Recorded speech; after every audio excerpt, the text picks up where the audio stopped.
How to install Kali metapackages the easy way. Open your Applications menu and find Kali Tweaks.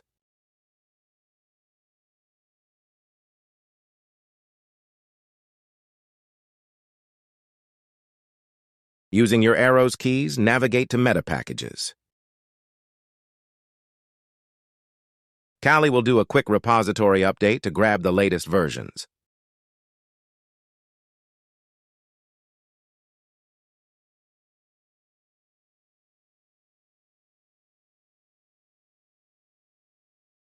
Using your arrow keys and spacebar to select the packages you desire, check the boxes. These will be downloaded automatically in the next stage. Using your arrow keys and spacebar to select the packages you desire, check the boxes. These will be downloaded automatically in the next stage.